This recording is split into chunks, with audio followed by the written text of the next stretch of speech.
Assalomu alaykum. Men sizni tabriklayman. O'zingizga mana bu hayotingizda o'zingizga kelib vaqt ajratganingizga. Biz siz bilan mana shu 3 ta darsda qanaqa to'g'ri fikrlash va muhimligini tushuntirib beraman. Meni ismim Shahlo Emi Karaman. Amerikada 25 yil yashab, biznesni va hayot ko'chini o'rganib, hozir sizlarga qanaqa to'g'ri fikrlashni va hayotingizda hamma xohlagan orzularingizga yetishga o'rgataman. Mani ustozlarim Tony Robbins biznesdan o'rganganman.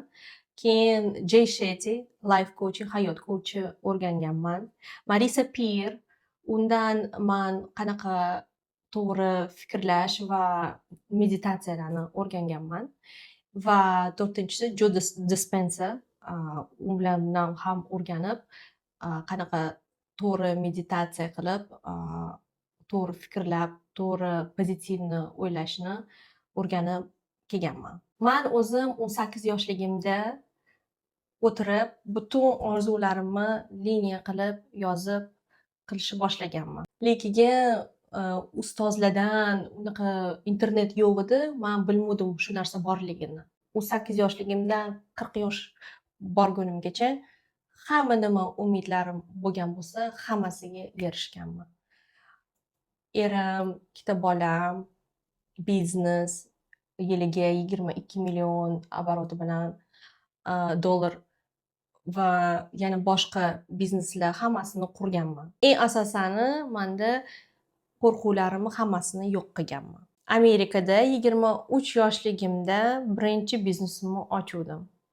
O'sha biznesni ochayotganimda ham hamma ko'p odamlar menga nima qilyapsan, ingliz tilini bilmaysan, qanaqa Amerikada biznes qilishni bilmaysan deb ko'p odamlar kelib menga qilmagin deb aytishgan. Lekin men hech kimga quloq solmasdan o'zimni ichimdagi Xudoga ishonib, o'zimni ichimga quloq solib, baribir xohlaganimni qilganman va juda ham yaxshi biznes salon va biznes spa ochib 11 yil o'sha biznesda bo'lganman. Salon biznesida ishlab nima o'rganganman? U yerda ayollar bir-biriga mehribon bo'lib, bir-birini ko'tarib, fikrlab yursa, butun hayotida rosa tezlikda ko'tariladi. Sizlarga, mana shu communityga marhamat qilaman va sizni tabriklayman. Chunki siz hozir o'zingizga vaqt ajratib, to'xtatib, bu hayotda o'zingiz nima xohlayotganingizni bilish uchun keldingiz.